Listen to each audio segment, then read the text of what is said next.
Olá, sejam todos bem-vindos de volta ao Alma Livre Cast Universalidade Independente. Aqui quem vos fala é o João e hoje eu quero falar com vocês sobre o ego, a libertação do ego, que não é nada tão fácil assim. Bom, primeiro de tudo eu queria falar sobre o que eu vou chamar de ego nesse áudio.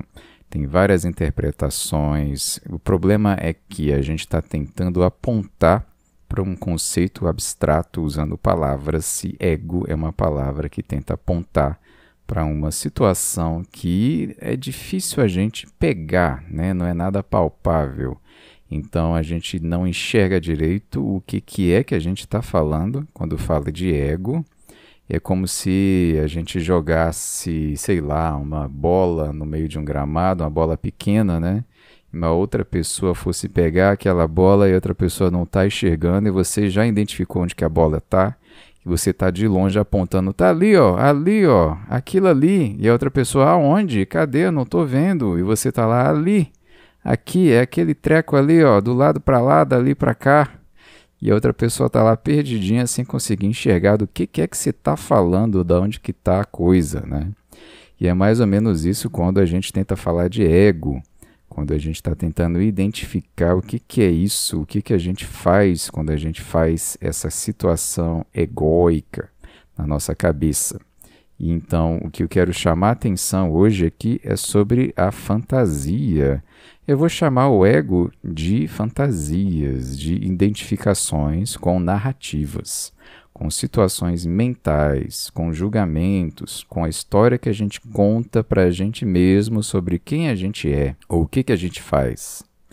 E como que a gente se confunde, né, estabelece uma identidade com uma narrativa. E existe um apego a essa narrativa, um apego a uma história, a uma interpretação da realidade, uma interpretação de quem nós somos. Agora, isso não é necessariamente negativo. A gente pode considerar que a pessoa que tem uma boa autoestima, ela tem uma boa interpretação, uma boa concepção dela mesma, nesse sentido de como que ela pensa ou deixa de pensar sobre si, sobre quem ela é, sobre os seus valores. O problema é quando a gente entra numa viagem na maionese muito grande em relação a isso, né? E entra em delírios ou de grandeza ou em delírios de auto-inferiorização extrema, né? E que a gente vai cada vez mais se apegando a ideias, a conceitos totalmente irreais e que a gente não consegue, na verdade, sair dessa narrativa. A gente não consegue vestir uma outra lente em relação à realidade e a gente fica preso numa interpretação que a gente acha que aquele é o funcionamento da vida, aquilo é a verdade da existência, sem conseguir perceber que é simplesmente um ponto de vista, um ângulo, uma possível interpretação. Mas como eu me acostumei a viver de acordo com essa interpretação, eu me acostumei a usar esse pano de fundo, esse ego, né, essa fantasia, como o cenário aonde eu transito na vida, fica difícil para mim sair desse cenário, sair dessa fantasia. E fica difícil para mim até identificar que eu estou vivendo numa fantasia, num ego, numa imaginação, né? Numa coisa que está distorcendo mais a realidade do que me ajudando a viver dentro dessa realidade. E é possível que eu tenha adotado essa ideia, essa fantasia, essa interpretação da vida, do mundo, da existência, esse sistema de como as coisas funcionam, como eu acho que as coisas funcionam, podem ter sido instaladas na minha cabeça pelo contato com a cultura, com a família, onde eu cresci, onde eu nasci, cresci, amadureci e fui pegando ali por pressão, por livre e espontânea pressão social, ideias sobre o que a vida é ou deveria ser, o que eu devo fazer, no que eu devo acreditar, o que eu devo pensar e o que eu devo achar que é valor e o que eu devo desprezar. E aí eu vou estruturando mais ou menos uma identidade que não é totalmente livre, né? No sentido de eu não escolhi 100% de tudo aquilo que eu acredito de que eu sou, eu nasci, já dentro de um sistema estabelecido que tenta replicar-se em mim para que eu perpetue esse sistema de crenças, de pensamento, de interpretação da vida. Por isso que conhecer outras culturas, outras línguas, outros lugares é interessante para a gente começar a ver outras formas de se relacionar com a vida, outras formas de conhecer, de experienciar mesmo a existência, que fogem ao nosso sistema fechado de compreensão, que ampliam a visão de mundo, que ampliam a percepção de possibilidades diferentes de compreensão, que ajudam a expansão da consciência nesse sentido, e que podem ajudar a gente a identificar um ponto cego na nossa interpretação, ou seja, essa coisa que eu falei de que eu nem percebia que eu pensava de jeito X, que eu nem percebia que eu estava vivendo dentro de uma narrativa que não é necessariamente a única possível para a vida, para a existência. E aí eu poder, passar a escolher melhor por onde que eu quero transitar, nem que seja em termos de pensamento, para onde que eu quero levar minha mente, aonde que eu quero colocar minhas crenças, os meus valores, com o que eu quero me sentir bem ou sobre o que eu posso deixar de me sentir mal. E aí a gente vai identificando formas de ter mais flexibilidade na vida, de ter mais habilidade mental, consciencial.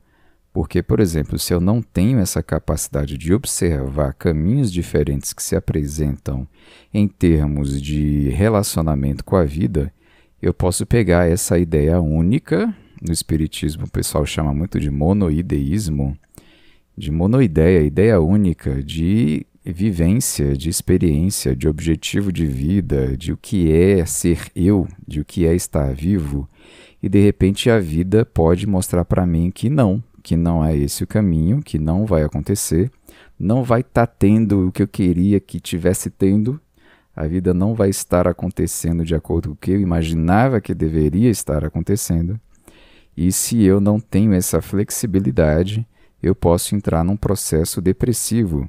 Claro que depressão, existem vários aspectos, vários motivos pelo qual a pessoa pode entrar num estado depressivo. Eu não estou aqui querendo esgotar o assunto depressão, mas eu quero colocar aqui um dos fatores possíveis é essa coisa de que, de repente, a pessoa fica sem chão porque a vida mostrou para ela que os objetivos dela, ou a ideia que ela fazia, vai ser frustrada e ela não tem como lidar com aquilo porque ela não tinha uma outra ideia, não tinha uma outra possibilidade, não tinha um plano B, digamos. Não tinha essa flexibilidade mental ou até ideológica de conseguir lidar com a vida sem aquele conjunto de crenças e valores que foram destruídos, entre aspas, pela situação que passou a não existir mais, pela situação da vida, que mostra para ela que o que ela achava que era certo é errado, ou que o que ela achava que funcionava não vai funcionar. E que ela vai se ver, então, obrigada a abrir mão daquilo que ela imaginava, daquele pensamento, daquela fantasia, daquele cenário imaginário. E nisso a pessoa pode vir a ficar sem chão, como se a vida tivesse puxado o tapete dela e ela não tivesse opção, não tivesse mais como lidar com a vida. Inclusive esse eu acho que é um dos traços do processo depressivo. Eu continuar dentro dessa narrativa que eu achava que tinha que ser, não tenho a flexibilidade para enxergar de outra forma, não consigo nem mesmo ver que o que eu estou fazendo é estar vestindo uma lente que eu incorporei e que eu internalizei, que já não funciona mais, que já coloca a vida como sendo algo totalmente diferente do que minha lente estava querendo me dizer que era. E como eu não consigo sair dessa narrativa, eu não consigo sair dessa linha de história que está por trás, lá no fundo da minha consciência, eu não consigo sair desse processo de achar que então a vida não tem sentido, que as coisas então não têm o porquê. É muito possível também que a pessoa tenha ficado presa a uma narrativa de algo que aconteceu no passado, algo que não deveria, não podia ter acontecido, e ela está fortalecendo aquela ideia de que aquela situação é a história dela, e ela está trazendo, internalizando e trazendo como identidade dela aquela história que já passou, mas que deixou uma marca, nesse caso aqui psicológica, e ela carrega isso com ela porque ela ainda não conseguiu fazer essa flexibilização mental de colocar uma outra história, de uma outra narrativa, de conseguir deixar aquilo ir. E é claro que às vezes a pessoa precisa mesmo de um tempo, né? As pessoas às vezes entram num processo de trauma que não é tão simples assim, de você simplesmente, não, vou mudar a chave aqui, cerebral, mental, e está tudo certo. Às vezes é preciso um processo de readaptação, realmente, já que às vezes essa situação pode ter levado a uma lesão que não é tão só psicológica assim, né? Que pode ser uma lesão até no nível cerebral. Quando a gente reforça algum pensamento ou alguma situação de vida que acontece repetidamente com a gente, aquilo vai criando caminho neural, a gente vai crescendo nossos neurônios ali, os dendritos, né? Que vão se expandindo e se conectando para facilitar e deixar que aquele caminho ali aconteça de forma mais fácil. Então, essa narrativa, ela fica mais fácil de vir novamente na mente de novo, por causa da nossa vivência ou por causa do nosso pensamento repetido dentro daquele circuito. E aí aquilo vai virando um circuito fechado, físico mesmo, palpável, elétrico, de neurônios ali, que facilitam que aquele pensamento volte de uma forma mais fácil. E aí, às vezes, vai precisar não só a ideia de mudar a chave mental, como exercitar a mudança da chave mental para que a gente consiga cada vez mais criar um hábito diferente de interpretação da vida, um hábito diferente da onde que eu vou estar colocando a minha narrativa mental, aonde que eu vou estar colocando a minha energia, minha mente, meus pensamentos, minhas emoções. É como se a gente precisasse dizer não para aquele caminho fácil várias vezes até a gente conseguir estabelecer o hábito mais saudável, dizendo cada vez mais sim para aquilo que a gente quer que seja a nossa interpretação, a nossa mente, a nossa energia, a nossa emoção, em termos de narrativa sobre a vida, sobre o que está acontecendo aqui e agora.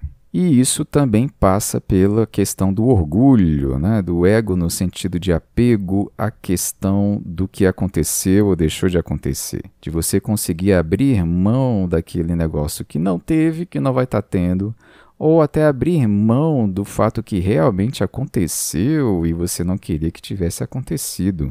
E você está em briga, em contato com aquela realidade que provavelmente não existe mais, que pode ter acontecido, ok, aconteceu uma coisa péssima, horrível, que já passou às vezes 50 anos e não existe mais mesmo, né?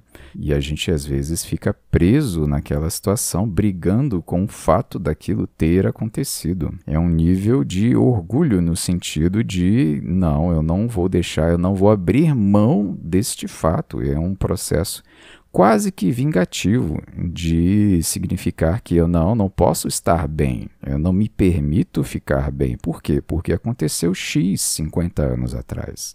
Se eu ficar bem, eu vou estar dizendo que está tudo bem ter acontecido X 50 anos atrás. E eu não posso permitir que a pessoa que fez X 50 anos atrás ache que está tudo bem. E às vezes aquela pessoa já morreu, às vezes a pessoa já está em outra situação, já mudou de vida, já se arrependeu, enfim, tudo já mudou, a configuração toda da vida, da existência já mudou e eu estou preso naquele cenário que não é exatamente o que eu estou pensando, porque a nossa memória, a nossa imaginação vai distorcendo aquela situação com o tempo. Primeiro que a gente nunca tem a percepção 100% total de tudo que está acontecendo no momento que está acontecendo. A gente nunca tem como perceber todos os fatores que levaram a vida a acontecer ou aquela situação ruim acontecer do jeito que aconteceu. Então a gente não tem a capacidade de compreender totalmente o processo que tem por ali, né? O histórico de vida da pessoa que veio e cometeu aquela coisa ruim em relação a mim. Os traços, todas as características da família, da pessoa, ou os próprios traços dela, os conflitos internos dela, os processos negativos que ela passou na vida dela, ou que ela depois passou a passar depois de 50 anos de ter feito aquela situação, né?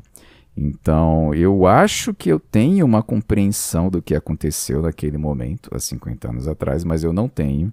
E aí, em cima disso, ainda por cima, eu vou colocando minhas memórias, e essa memória não é perfeita, não é real, não é como se fosse uma gravação com microfone e tudo, é diferente, e eu tenho um filtro emocional em relação àquela memória que vai distorcendo para eu manter a minha narrativa, para eu manter a minha lente que eu vesti sobre aquela situação, aquela realidade, ou a minha suposta realidade, a minha identidade está relacionada a aquilo. Eu sou uma pessoa que X, eu sou a pessoa que sofreu aquilo, eu sou a pessoa que passou por isso. Aí eu tenho toda aquela narrativa que ajuda a construir a minha imagem do meu ego, da minha personalidade, de quem eu penso que eu sou e o porquê que eu sofro o que eu sofro, porquê que a vida acontece de tal forma. E aí, por que às vezes a gente não consegue abrir mão dessas situações? Eu acho que tem a ver, inclusive, com a questão do porquê que algumas pessoas não conseguem ficar no silêncio total. Tem gente que diz que não consegue meditar, não consegue ficar em silêncio. Por quê? Porque tem sempre que ter uma narrativa de fundo. Ela está sempre se apoiando, se encostando na sua existência a uma história, a um histórico, a uma situação de que ela acha que é o projeto de vida dela, de onde ela veio, para onde ela está indo. E ela não consegue simplesmente parar e ir para o nada, para o vazio, para o silêncio, que é um descanso na realidade.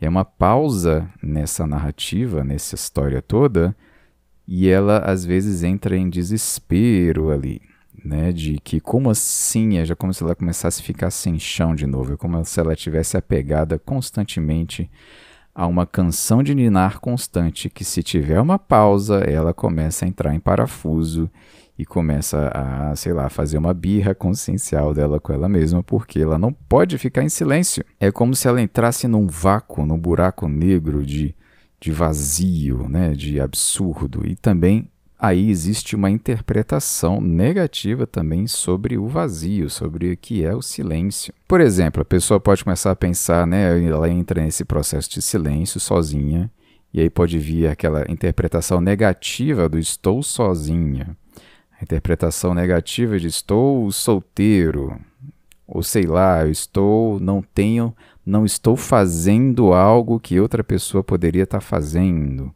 Não estou na festa X, não estou na companhia de Y, não estou na casa de alguém, de alguma amizade, como se fosse sempre uma comparação, uma narrativa de que a grama verde, né, é mais verde lá fora e outro lugar, nem do vizinho, mas é sempre uma imaginação, uma fantasia do que eu poderia estar fazendo. Nessa alimentação crônica, constante, compulsiva e impulsiva de interpretação de eu, de estar fazendo algo, de estar sendo alguém para alguma pessoa. E se eu estiver sozinho, qual é a interpretação que outras pessoas poderiam fazer e que eu posso fazer de mim mesmo como uma pessoa sozinha? E aí entra, né, o processo de como é que eu vou lidar com o vazio, com o estar em silêncio total. Então a gente só vai conseguir se permitir esse descanso do silêncio total à medida que a gente se dispor a abrir mão, pelo menos temporariamente.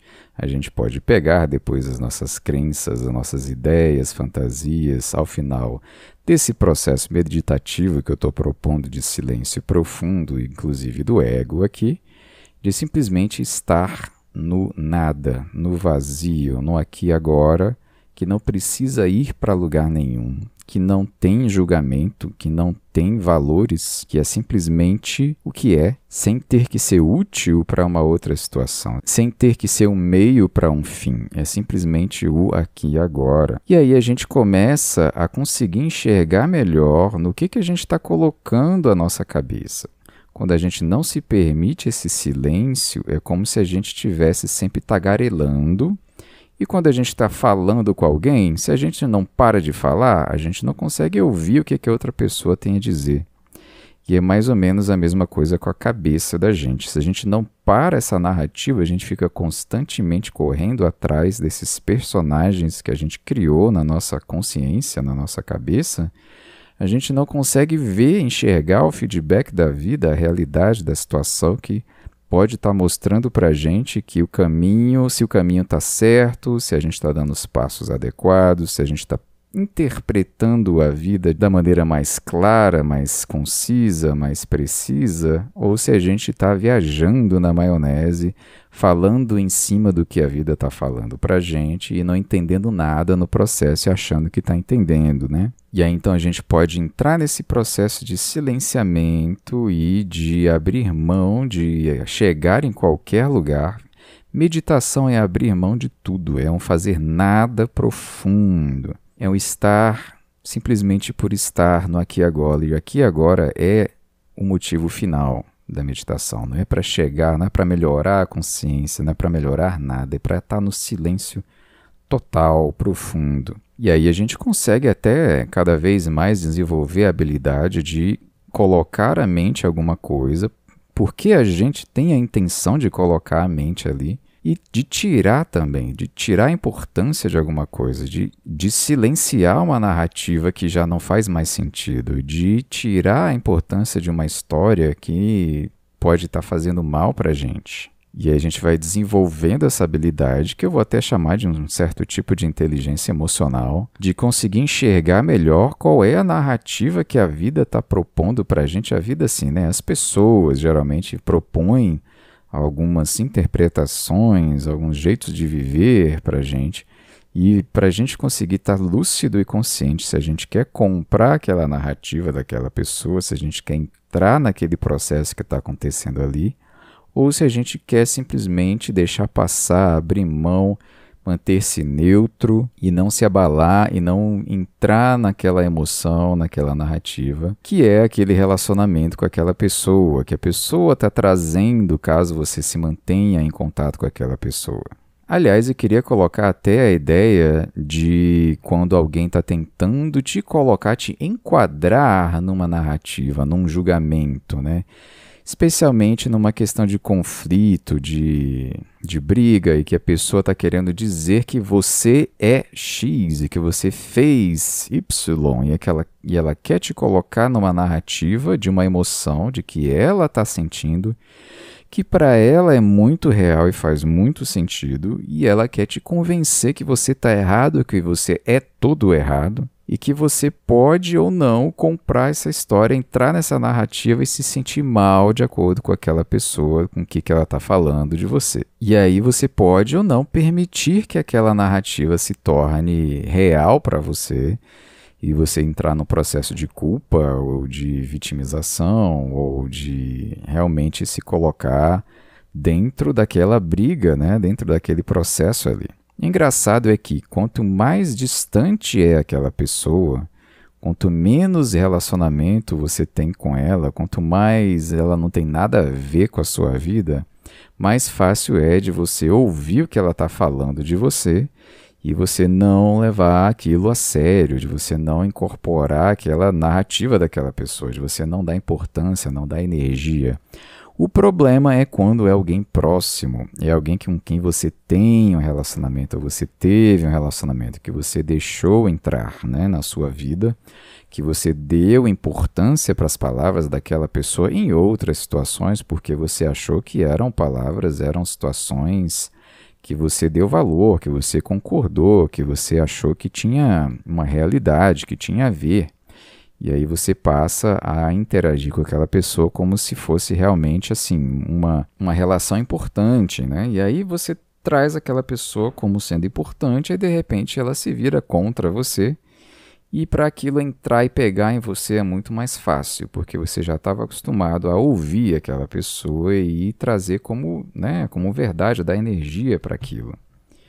E aí, para a pessoa te atingir e você internalizar uma narrativa negativa contra você, para sua autoestima cair e você ficar com baixa autoestima, fica muito mais fácil, né? E aí, eis a questão dos problemas dos relacionamentos tóxicos e abusivos, porque a pessoa pode realmente vestir a ideia de que eu realmente o culpado sou eu, que realmente eu fiz mal, XYZ, eu fiz Essa e essa outra coisa que realmente foi ruim, porque a outra pessoa conseguiu te convencer daquela situação, daquela narrativa, daquela ideia, que para outra pessoa às vezes pode ser a verdade mesmo, e aquilo acaba entrando para você, você acaba comprando aquela suposta verdade. E você pode acabar internalizando aquilo e viver numa certa tensão que você não está nem percebendo mais, que você internalizou aquela tensão de você contra você, e você começa a andar com medo de estar fazendo errado, com medo de estar,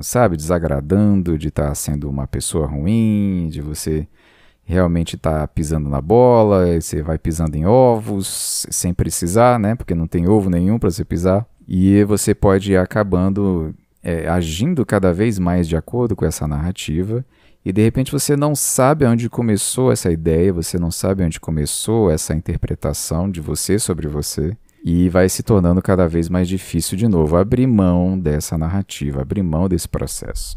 Enfim, a cabeça da gente é complicada, né? É um negócio, é um bicho estranho. A gente está tudo aprendendo a saber lidar com essas coisas na nossa cabeça, mas a gente vai conseguir, a gente vai estudando cada vez mais. À medida que eu vou falando aqui, né, eu vou investigando a mim mesmo, tentando ensinar o pouco que eu aprendo sobre as minhas próprias loucuras, vendo que há coisas em comum entre as minhas loucuras e as loucuras de outras pessoas. Loucura não, né? O normal, entre aspas, não existe, né?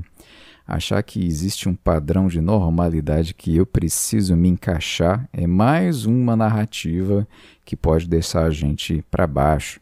É mais uma fantasia de perfeição que no fundo não existe e que a gente pode tentar ficar se empurrando naquela direção lá e se maltratando nesse sentido, né? Então a minha ideia de a gente sair dessa matrix do ego, dessa fantasia, dessa loucura, é a gente se tornar capaz cada vez mais de abrir mão dos stories, das histórias que a gente tem contado sobre nós mesmos, para nós mesmos, para os outros. Eu sinto que as mídias sociais, elas estouraram isso de uma certa forma, por isso que eu falei aqui os stories, né? Porque muitas vezes parece que para as pessoas é mais importante ela contar a história do que ela está fazendo do que ela realmente está fazendo o que ela está fazendo. Ela vai para um show, vai para uma festa e às vezes fica lá com o celular o tempo todo ligado, gravando tudo o que está acontecendo, ao invés de ela estar experimentando aqueles artistas que estão ali na frente, na cara dela. Ela coloca entre ela e o artista uma telinha filtrando a realidade que ela já poderia ter assistido 1000 vezes atrás de uma tela antes, aqueles artistas que estão ali agora ao vivo na frente dela, mas mesmo assim ela escolhe colocar uma tela entre ela e aquele artista, porque é mais importante ela pensar sobre ter estado lá do que realmente experimentar aquele momento presente ali. Viver profundamente aquela realidade daquele momento, né?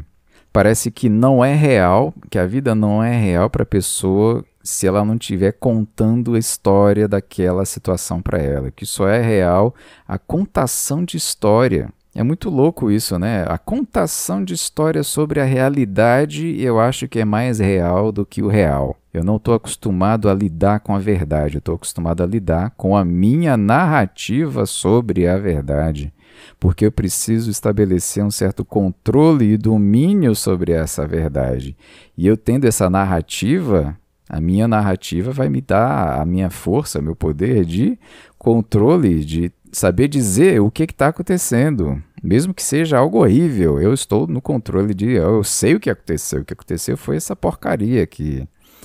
E ela conseguia abrir mão disso, de experimentar, deixa eu ficar no silêncio, abrir mão de julgamento, de valores e conseguir abrir a minha percepção sem expectativas para que eu possa perceber o que eu não percebi antes, em silêncio, em abertura total, em percepção, para que eu não fique preso numa narrativa só. Que é essa prisão na Matrix, na real, né? A Matrix de uma história só. Foi Chimamanda Ngozi que ficou famosa com um TED Talk sobre o perigo da história única. Ela leva mais para a questão mesmo do domínio, né, de quem venceu uma guerra e do perdedor de uma guerra, ou de quem invadiu um país e aqueles que foram invadidos, e cada um vai ter uma narrativa diferente do fato que está acontecendo ali. E que é perigoso você ficar preso numa narrativa só, por exemplo, a narrativa do dominador, sem perceber o que aconteceu ali, né, no ponto de vista da outra parte da história. Mas aqui eu estou expandindo isso para realmente a gente tentar se colocar naquele que não sabe tudo, que não tem o domínio sobre a realidade e que está disposto a estar aberto para aprender cada vez mais e está aberto para deixar ir, porque a realidade está em constante mudança, os fatos estão em constante movimento, indo embora constantemente, e a gente tem se apegado a narrativas, a construções mentais do que é o que deixa de ser. E a ideia aqui é a gente se tornar cada vez mais aberto e flexível para a percepção de uma realidade que está em constante movimento e mudança ao nosso redor, para que a gente possa cada vez mais dançar de uma forma mais habilidosa com essa realidade, com a vida, com a existência. Eu deixo vocês com essas reflexões e um abraço para vocês. Até a próxima, pessoal.